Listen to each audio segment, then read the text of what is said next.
Bienvenidos de nuevo a su curso de Ecología. Seguimos con el tema de individuos de la primera unidad. Y el día de hoy, en esta presentación, vamos a ver los siguientes temas: qué es aclimatación, qué es la selección de microhábitats, qué es la migración y qué es el almacenamiento y latencia, principalmente de semillas. La aclimatación es un proceso individual y fisiológico. Lo podemos sufrir cada uno de nosotros y son cambios internos que surgen cuando nos cambian algún factor ambiental al que no estamos acostumbrados a vivir antes, y ese cambio dura un cierto tiempo prolongado. Ese cambio porque puede ser a temperaturas más frías o temperaturas un poco más cálidas, o en el caso de una planta, falta de algún nutriente. No es tan drástico como para provocar la muerte, pero sí puede provocar cierto estrés. Las plantas y todos los organismos sujetos a cierta aclimatación sufren un aumento de la tolerancia a las condiciones a las que se les esté aclimatando. Ustedes habrán visto, por ejemplo, los casos en los que la gente germina semillas en un vivero y las plantulitas primero están en un ambiente muy confortable, por decirlo así, donde tienen suficiente agua, suficiente luz, pero poco a poco les dan tratamientos de mayor, vamos a decir, hostilidad, con menos humedad, con mayores temperaturas, para que esa planta cuando se trasplante al campo no sufra un estrés excesivo de manera abrupta. Entonces son cambios paulatinos que se les va haciendo a los organismos, y con ese cambio paulatino los organismos se pueden aclimatar a su nuevo ambiente. La diferencia cuando hablamos de aclimatación es que la aclimatación es un proceso ecofisiológico o fisiológico y por lo tanto cada individuo lo sufre. En biología y sobre todo en ecología y en biología de la evolución, cuando hablamos de adaptación, estamos hablando que es un proceso evolutivo que es a nivel poblacional. Es decir, cambia la estructura genética de la población o, o cambia la expresión, bueno, más que la expresión, sí cambia la frecuencia de ciertos genes en respuesta al ambiente. Entonces, eso ya es un cambio poblacional. La aclimatación es meramente fisiológica e individual. Esta fotografía venía en el PowerPoint. Fíjense que es asfalto que tiene unas pequeñas grietas, y en esas pequeñas grietas se acumula el polvo y la tierra y se forma una suerte de suelo, aunque no le podríamos llamar suelo, y ahí germinó esta plantita y empezó a crecer, ¿no?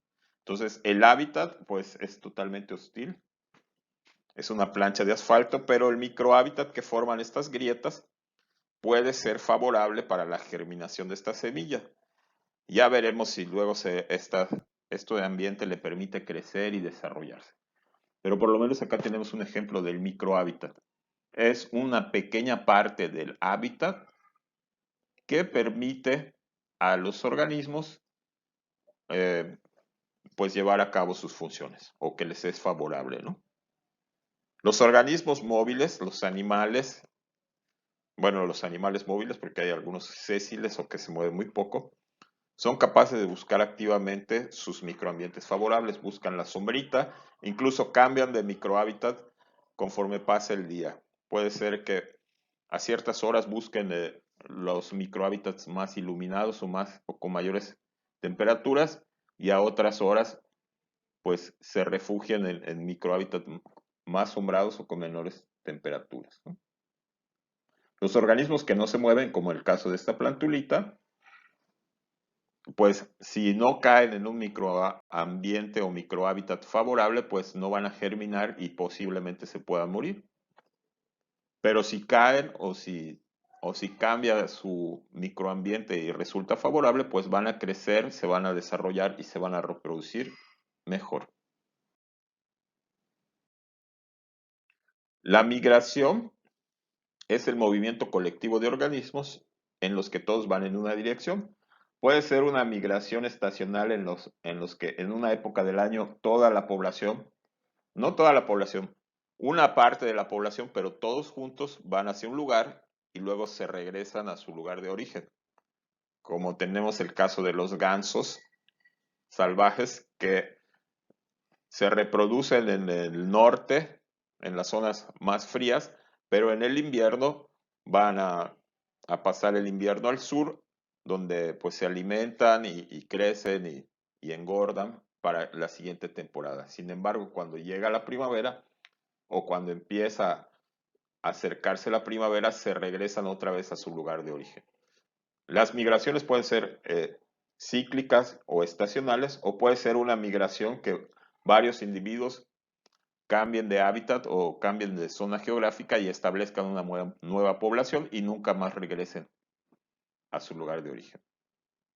También la migración puede ser, acá hay un error, dice latitudinal. Bueno, sí puede ser latitudinal, no es un error, puede ser latitudinal cuando van de norte a sur o puede ser altitudinal. Acá tenemos esta foto de estos borregos cimarrones que en la época de invierno bajan de las montañas porque en las montañas pues hay mucho más frío, mucha más nieve y mucha menor materia vegetal que puedan consumir. Entonces, cuando el invierno ya es muy crudo y muy frío, bajan a las partes más bajas de las montañas o a los valles o a las planicies para donde hay un poquito más de pasto y de recursos.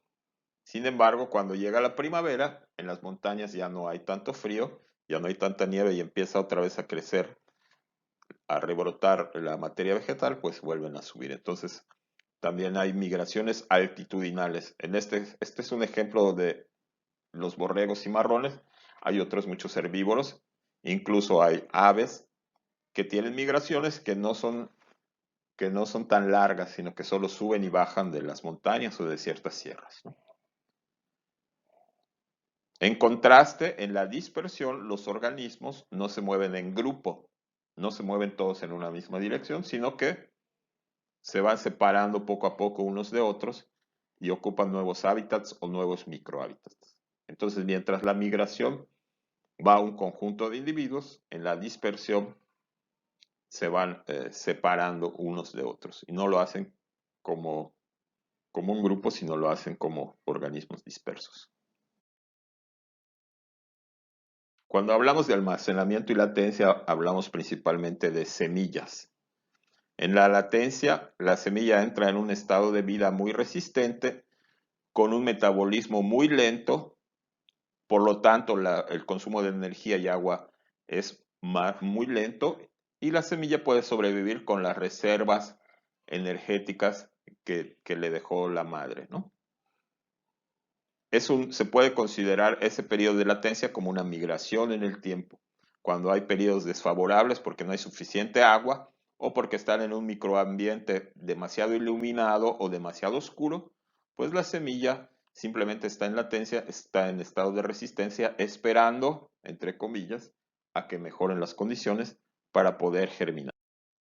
La latencia primaria de una semilla es la que se interrumpe cuando alguna señal del ambiente indica que van a cambiar las condiciones. Por ejemplo, cuando cambian las horas de luz y oscuridad en el día, muchas semillas tienen pigmentos que pueden detectar esos cambios en las horas de luz y en las horas de oscuridad que tiene el día. Entonces ya le va indicando que se va acercando la temporada adecuada para germinar. También tiene pigmentos que le indican si están en un ambiente demasiado oscuro o demasiado iluminado y si le conviene o no le conviene, dependiendo de la especie, romper la latencia. Entonces esa es la latencia primaria, es la que se rompe cuando hay una señal del ambiente que indica que ya están cambiando las condiciones ambientales. En la latencia innata es la que se requiere un estímulo puntual. El ejemplo clásico son las semillas que germinan después de un incendio porque es un pequeñísimo periodo de temperaturas extremadamente altas. Entonces le está indicando que ya debe romper la latencia. Por el contrario, también existen semillas que solo rompen la latencia después de que hay algunos días de temperaturas extremadamente frías. Y Y también hay semillas que pueden entrar en latencia cuando sufren algún estímulo ambiental, y es lo que se llama latencia forzada. Es decir, hay una semilla que a lo mejor no presenta latencia primaria, es decir, que si la semilla tuviera suficiente agua y luz en ese momento germinaría, pero sucede algo, algún evento que la hace entrar en latencia. Entonces eso se llama latencia forzada. Algunos eventos son, por ejemplo, temperaturas excesivamente frías o excesivamente calurosas, etc. Bueno, acá tenemos esta actividad. Ustedes, usando el bloc de notas, van a discutir y van a escribir su opinión sobre qué es estrés desde el punto de vista ecofisiológico, no desde el punto de vista psicológico. Van a buscar y van a discutir qué son las semillas recalcitrantes, qué es un banco de semillas, en qué ambientes es más común que se formen bancos de semillas, qué tipo de plantas nunca forman o rara vez forman un banco de semillas, o qué tipo de plantas forman un banco de semillas efímero. Mencione o busque, investigue y mencione ejemplos de 3 especies migratorias de la península de Yucatán, ya sea que se reproduzcan aquí y en alguna época del año migren a otra parte, o por el contrario, especies que se reproduzcan en otra parte, pero en alguna época del año vengan a descansar aquí. Y por último, estas definiciones. Nodricismo, islas de fertilidad. Normalmente cuando se habla de nodricismo se habla en ambientes áridos. Y muchas gracias por estar de nuevo en su curso favorito, Ecología. Esperamos verles pronto por aquí.